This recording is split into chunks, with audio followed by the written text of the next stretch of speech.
ಆತ್ಮೇರೆ ಸಂಘರ್ಷ ನ್ಯೂಸ್ಗೆ ಹಾರ್ದಿಕವಾದಂತಹ ಸ್ವಾಗತ. ನಾನು ನಿಮ್ಮ ಯಮನಪ್ಪ ಗುಣದಾಳ್. ಏನು ಬಹಳ ತುರುಸಿನ ಪಂದ್ಯವಾಗಿ ಮಾರ್ಪಟ್ಟಿರ್ತಕ್ಕಂತಹ ತಮಿಳುನಾಡಿನ ಚುನಾವಣೆಯಲ್ಲಿ 108 ಸ್ಥಾನಗಳನ್ನು ಗಳಿಸಿರುವಂತಹ ದಳಪತಿ ವಿಜಯರವರು ತಾವು ಮುಖ್ಯಮಂತ್ರಿ ಆಗಲಿಕ್ಕೆ ಅಥವಾ TVK ಪಕ್ಷ ಒಂದು ತನ್ನ ಸರ್ಕಾರವನ್ನು ರಚನೆ ಮಾಡಲಿಕ್ಕೆ ಒಂದು ದೊಡ್ಡ ಹರಸಾಹಸವನ್ನೇ ಮಾಡಿದೆ ಅಂತ ಹೇಳ್ಬೋದು. ಅಲ್ಲಿನ ರಾಜ್ಯಪಾಲರಾಗಿರ್ತಕ್ಕಂತಹ ಏನು RN ರವಿ ಅವರು, ಇವರ ಪೂರ್ಣ ಹೆಸರು ರವೀಂದ್ರ ನಾರಾಯಣ್ ರವಿ ಅವರು, ಇವರು ತೀವ್ರವಾಗಿರ್ತಕ್ಕಂತಹ ಆಕ್ಷೇಪಣೆ ಅಥವಾ ಬಹಳಷ್ಟು ಡಿಲೇ ಮಾಡ್ತಾ ಇದ್ದಾರೆ. ಇವತ್ತು ಕೂಡ 6 ಗಂಟೆಗೆ ದಳಪತಿ ವಿಜಯ್ ಅವರು ತಮ್ಮ ಏನು ಪೂರ್ಣ ಪ್ರಮಾಣದ ಸಂಖ್ಯೆ ಅಂದರೆ ಮ್ಯಾಜಿಕ್ ನಂಬರ್ 118 ಇದರ ಪೈಕಿ ಈಗಾಗಲೇ ವಿಜಯ್ ಅವರ ಕೈಯಲ್ಲಿ 119 MLAಗಳಿದ್ದಾವೆ. ತಮ್ಮ TVK ಪಕ್ಷದಿಂದ 107 ಅಂದರೆ 2 ಕ್ಷೇತ್ರದಲ್ಲಿ ವಿಜಯ್ ಅವರು ಆರಿಸಿ ಬಂದಿರ್ತಾರೆ. ಒಂದು ಕಡೆ ಅವರು ರಾಜೀನಾಮೆ ಕೊಡಲೇಬೇಕಾಗ್ತದೆ. ಅದಾದ ನಂತರ ಕಾಂಗ್ರೆಸ್ಸಿನ 5 MLAಗಳು ಅವರಿಗೆ ಸಪೋರ್ಟ್ ಮಾಡ್ತಾರ. ಕಾಂಗ್ರೆಸ್ಸಿನ 5 MLAಗಳಲ್ಲದೇ CPI ಪಕ್ಷದ 2 MLAಗಳು, CPM ಪಕ್ಷದ 2 MLAಗಳು, ಆಮೇಲೆ VCK ಪಕ್ಷದ 2 MLAಗಳು ಮತ್ತು DMDK ಈ ಒಂದು ಪಕ್ಷದ ಒಬ್ಬ MLA ಇವರಿಗೆ ಸಪೋರ್ಟ್ ಮಾಡಿ ಒಟ್ಟಿನಲ್ಲಿ 119 ಮ್ಯಾಜಿಕ್ ನಂಬರ್ ಅನ್ನು ಮಾಡಿಕೊಂಡು ನಾಳೆ ನೆಹರು ಮೈದಾನದಲ್ಲಿ ವಿಜಯ್ ಅವರು ನೂತನ ತಮಿಳುನಾಡಿನ ಮುಖ್ಯಮಂತ್ರಿಯಾಗಿ ಪ್ರಮಾಣ ವಚನವನ್ನ ಸ್ವೀಕಾರ ಮಾಡಲಿದ್ದಾರೆ. ಇದರ ಮಧ್ಯೆ ಏನು ಅಲ್ಲಿನ ತಮಿಳುನಾಡು ರಾಜ್ಯಪಾಲರಾಗಿರ್ತಕ್ಕಂಥ RN ರವಿ ಅವರ ವಿರುದ್ಧ ಬಹಳಷ್ಟು ಆಕ್ರೋಶ ವ್ಯಕ್ತವಾಯಿತು. ಯಾಕಂದ್ರೆ ಸರಿಯಾಗಿ ಇವರು ವಿಜಯ್ ಅವರಿಗೆ ಸ್ಪಂದನೆ ಮಾಡಲಿಲ್ಲ. ಒಂದು ರೀತಿ ಸರ್ಕಾರ ರಚನೆ ಮಾಡೋದ್ರಲ್ಲಿ ಇವ್ರಿಗೆ ಇಂಟ್ರೆಸ್ಟ್ ಐತೋ ಇಲ್ಲೋ, ಭಾರತದ ಸಂವಿಧಾನ ಮತ್ತು ಕಾನೂನುಗಳನ್ನ ಇವರು ಓದ್ಕೊಂಡಿದ್ದಾರೋ ಇಲ್ಲೋ ಅನ್ನುವಂತಹ ಮಾತುಗಳು ಕೂಡ ಕೇಳಿ ಬಂತು.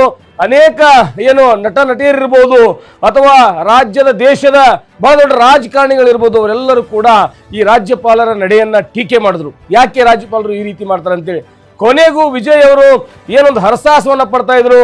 ಇದ್ರ ಮಧ್ಯೆ ಏನು ADMK ಮತ್ತು DMK ಈ 2 ವಿರೋಧ ಪಕ್ಷಗಳಿದ್ರು ಕೂಡ, ಈ ಪರಸ್ಪರ ಪಕ್ಷಗಳಲ್ಲಿ ವಿರೋಧ ಇದ್ರು ಕೂಡ ಇವರು ಸರ್ಕಾರ ರಚನೆ ಮಾಡ್ತಾರೆ ಅನ್ನುವಂತಹ ಮಾತುಗಳು ಸಾರ್ವಜನಿಕ ವಲಯದಿಂದ ಕೇಳಿ ಬರ್ತಾ ಇತ್ತು. ಅಂತಿಮವಾಗಿ ವಿಜಯ್ ಅವರು ತಮ್ಮ ಎಲ್ಲ ಏನು ಪ್ರಥಮ ಚುನಾವಣೆಯಲ್ಲೇ 107 ಸ್ಥಾನಗಳನ್ನು ಗಳಿಸುವ ಮೂಲಕ, ಟೋಟಲ್ 108 ಸ್ಥಾನವನ್ನು ಗಳಿಸುವ ಮೂಲಕ ರಾಜ್ಯದ ಜನರು ತುಟಿ ಮೇಲೆ ಬೇರೆ ಹಿಡ್ಕೋಬೇಕು ಆ ರೀತಿಯಾಗಿರ್ತಕ್ಕಂಥ ಒಂದು ದೊಡ್ಡ ಮಟ್ಟದ ಸಾಧನೆಯನ್ನ ಮಾಡಿದ್ರು.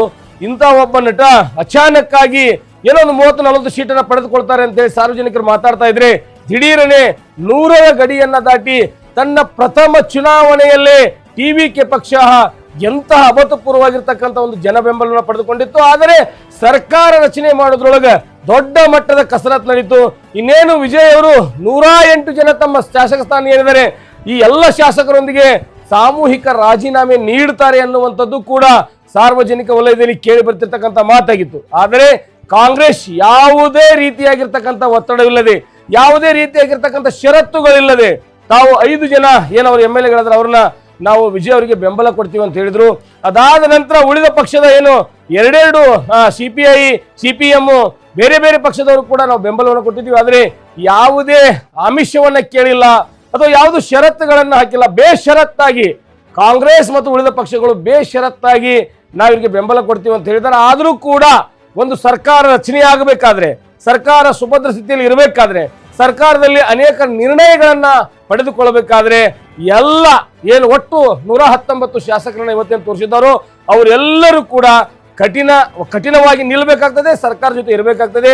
ಆ ನಿಟ್ಟಿನಲ್ಲಿ ವಿಜಯ್ ಅವರ ಸಚಿವ ಸಂಪುಟದಲ್ಲಿ ಕಾಂಗ್ರೆಸ್ಸಿನ ಯಾರ್ಯಾರಿಗೆ ಏನು ಕಾಂಗ್ರೆಸ್ಸಿನ 5 ಜನ MLAಗಳವರಿಗೆ ಯಾವ ಯಾವ ಮಂತ್ರಿ ಸ್ಥಾನಗಳು ಸಿಗಲಿದ್ದೇವೆ ಎಂದು ಕಾದು ನೋಡಬೇಕಾಗಿದೆ. ಅದರ ಜೊತೆಗೆ ಏನು ಈ CPI CPM VCK DMDK Muslim league ಹೀಗೆ ಅನೇಕ ಪಕ್ಷಗಳು, ಸಣ್ಣ ಪುಟ್ಟ ಪಕ್ಷ ಏನು ಬೆಂಬಲವನ್ನ ವ್ಯಕ್ತಪಡಿಸಿದ್ದಾವ, ಇವರೆಲ್ಲರಿಗೂ ಕೂಡ ಯಾವ ರೀತಿಯಾಗಿರ್ತಕ್ಕಂತಹ ಸಚಿವ ಸ್ಥಾನಗಳು ಅಥವಾ ಕ್ಯಾಬಿನೆಟ್ ದರ್ಜೆಯ ಸ್ಥಾನಮಾನಗಳು ಸಿಗಲಿದೆ ಅಂತ ಹೇಳಿ ಕಾದು ನೋಡಬೇಕಾಗಿದೆ. ಒಟ್ಟಾರೆ ನಾಳೆಯ ದಿನ ಭಾರತದ ಮಟ್ಟಿಗೆ ಒಂದು ದೊಡ್ಡ ದಿನವಾಗಿದೆ. ಯಾಕಂದ್ರೆ ಕೇರಳದಲ್ಲಿ ಕೂಡ ನಾಳೆ ಪ್ರಮಾಣ ವಚನ ಸ್ವೀಕರಿಸುವ ಸಂಭವ ಇದೆ. ಕೇರಳದ ಮುಖ್ಯಮಂತ್ರಿಯಾಗಿ ನೀವೆಲ್ಲರೂ ಗೊತ್ತು, ಅಲ್ಲಿ ನಮ್ಮ ಕರ್ನಾಟಕದ ಜಮೀರ್ ಅಹಮದ್ ಖಾನ್ ಅವರು ಹೋಗಿ ಕೇರಳದ ಅನೇಕ ಚುನಾವಣೆಗಳನ್ನ ಮಾಡಿ ಕಾಂಗ್ರೆಸ್ ಬೆಂಬಲಿತ ಅಭ್ಯರ್ಥಿಗಳೇ ಹೆಚ್ಚು ಗೆದ್ದಿದ್ದರಿಂದ KC ವೇಣುಗೋಪಾಲ್ ಅವರು ಕೇರಳದ ಮುಖ್ಯಮಂತ್ರಿ ಆಗ್ತಾರೆ ಅನ್ನುವಂತಹ ಮಾತುಗಳು ಕೇಳಿ ಬರ್ತಾ ಇದ್ದಾವೆ. ಇನ್ನೊಂದು ಕಡೆ ಏನು ಪಶ್ಚಿಮ ಬಂಗಾಳದಲ್ಲಿ ಏನು ಮಮತಾ ಬ್ಯಾನರ್ಜಿ ಅವರನ್ನ ಸೋಲಿಸಿದ ಬಳಿಕ ಬಿಜೆಪಿ ತನ್ನ ಅಧಿಕಾರವನ್ನ ಸ್ಥಾಪನೆ ಮಾಡಿದೆ. ಇಲ್ಲಿ ಸುವೇಂದು ಅಧಿಕಾರಿ, ಇಲ್ಲೆಲ್ಲ ಎಷ್ಟೆಲ್ಲ ಗಲಾಟೆಗಳೈತೆ ನಿಮ್ಗೆಲ್ಲ ಗೊತ್ತಿದೆ. ಸುವೇಂದು ಅಧಿಕಾರಿ ಅವರು ಈಗಾಗಲೇ ಈ ಸದ್ದ ಮುಖ್ಯಮಂತ್ರಿ ರೇಸ್ನಲ್ಲಿದ್ದಾರೆ. ನಾಳೆ ಇವರು ಪ್ರಮಾಣ ವಚನ ಸ್ವೀಕಾರ ಮಾಡಲಿದ್ದಾರೆ ಎನ್ನುವಂತ ಮಾಹಿತಿ ಐತಿ. ಅದರ ಜೊತೆಗೆ ತಮಿಳುನಾಡಿನಲ್ಲಿ ದಳಪತಿ ವಿಜಯ್ ಅವರು ಪ್ರಥಮ ಬಾರಿಗೆ ಅತಿ ಕಿರಿ ವಯಸ್ಸಿನಲ್ಲಿ ಒಂದು ದೊಡ್ಡ ಸಾಧನೆ ಮಾಡಿ ಹೊಸ ಪಕ್ಷವನ್ನ ಕಟ್ಟಿ ಅದರ ಅಧಿಕಾರಕ್ಕೆ ತರುವಂತದ್ದು ಅಷ್ಟು ಸುಲಭದ ಮಾತಲ್ಲ. ಆದ್ರೆ ತಮಿಳುನಾಡಿನ ಜನ ಸಾಬೀತು ಮಾಡ್ತಾರೆ, ಹೊಸಬರಿಗೆ ಅವರೆಲ್ಲರಿಗೂ ಕೂಡ ನಾವು ಅವಕಾಶಗಳನ್ನ ಕೊಡ್ತೀವಿ ಅನ್ನೋದನ್ನ ಸಾಬೀತು ಮಾಡಿ ತೋರಿಸಿದ್ದಾರೆ. ಆದ್ರೆ ವಿಜಯ್ ಅವರು ದಳಪತಿ ಆಗಿದ್ದ ನಿಜವಾದರೆ ಅವರು ಏನು ತಮ್ಮ ಪ್ರಣಾಳಿಕೆಯಲ್ಲಿ ಹಾಕಿಕೊಟ್ಟಿರ್ತಕ್ಕಂಥ ಏನು ಮಾತುಗಳದ್ದು, ವಿದ್ಯಾವಂತರಿಗೆ ಅತಿ ಹೆಚ್ಚು ಪ್ರಾಮುಖ್ಯತೆಯನ್ನು ಕೊಡ್ತೀವಿ, ಉದ್ಯೋಗ ಅವಕಾಶವನ್ನು ಕೊಡ್ತೀವಿ, ಹೆಣ್ಣು ಮಕ್ಕಳಿಗೆ ಅತಿ ಹೆಚ್ಚು ಅವಕಾಶಗಳನ್ನು ಕೊಡ್ತೀವಿ, ಏನು ಸಮಸ್ಯೆಗಳದಾವ ಬೇರೆ ಮಟ್ಟದಿಂದ ಅವೆಲ್ಲವನ್ನ ನಿವಾರಣೆ ಮಾಡ್ತೀವಿ, ವಿದ್ಯಾರ್ಥಿಗಳಿಗೆ ವಿದ್ಯಾರ್ಥಿ ವೇತನ ಮತ್ತು ಬಡವರಿಗೆ 2,500 ರೂಪಾಯಿ, ಈ ರೀತಿ ಮಹಿಳೆಯರಿಗೆ ಹಣವನ್ನ ವಿಲೇವಾರಿ ಮಾಡುವಂಥದ್ದು ಅನೇಕ ಪ್ರಣಾಳಿಕೆಗಳಲ್ಲಿ ಅವರೇನು ಹೇಳಿಕೆಯನ್ನು ಕೊಟ್ಟಿದ್ರು ಅದೆಲ್ಲವನ್ನ ಮಾಡಿ ತೋರಿಸ್ತಾರ ಅಥವಾ ಏನಾಗುತ್ತೋ ಒಂದು ಕುತೂಹಲಕಾರಿಯಾಗಿರ್ತಕ್ಕಂಥ ದಿನ ನಾಳೆ ವಿಜಯ್ ದಳಪತಿ ಅವರು ಪ್ರಮಾಣ ವಚನ ಮಾಡುವುದು ಖಚಿತವಾಗಿದೆ.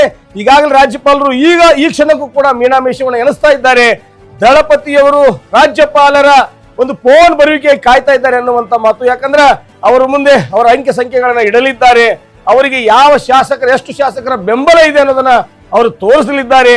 ಆದ್ರೂ ಕೂಡ ರಾಜ್ಯಪಾಲರ ಏನು ರಾಜಭವನದಿಂದ, ತಮಿಳುನಾಡಿನ ರಾಜಭವನದಿಂದ ಅಧಿಕೃತವಾಗಿರ್ತಕ್ಕಂಥ ಫೋನ್ ಕಾಲ್ ಆಗ್ಲಿ ಅಥವಾ ಕರೆ ಆಗ್ಲಿ ವಿಜಯ್ ಅವರಿಗೆ ಬಂದಿಲ್ಲ ಅನ್ನುವಂಥದ್ದು ಇಲ್ಲಿ ಗಮನಿಸಬೇಕಾಗಿರ್ತಕ್ಕಂಥ ವಿಚಾರ.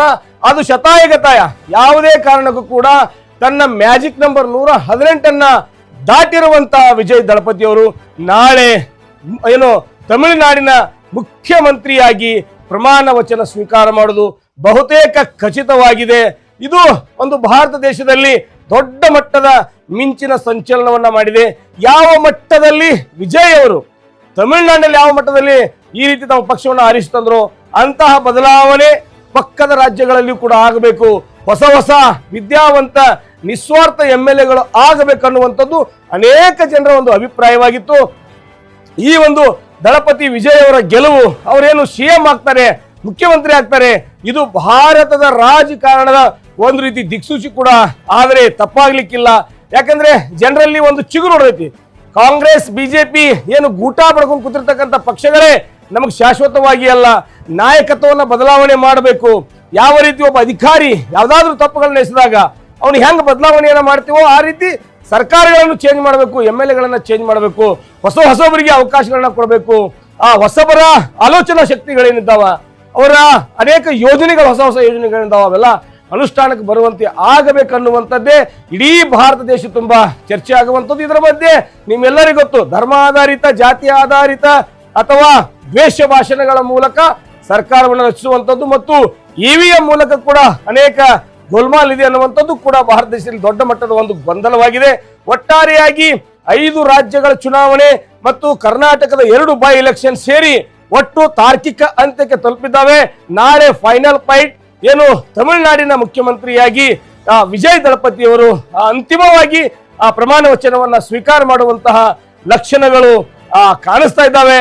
ಒಟ್ಟಾರೆಯಾಗಿ ಇಡೀ ಭಾರತ ದೇಶ ತಮಿಳುನಾಡಿನ ಚುನಾವಣೆ ಕಡೆ ಫೋಕಸ್ ಮಾಡ್ಕೊಂಡು ಕೂತಿತ್ತು.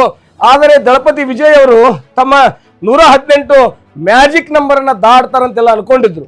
ಆದ್ರೆ 107ಕ್ಕೆ ಅಥವಾ 108ಕ್ಕೆ ಅವರು ಸೀಮಿತವಾಗ್ತಾರ.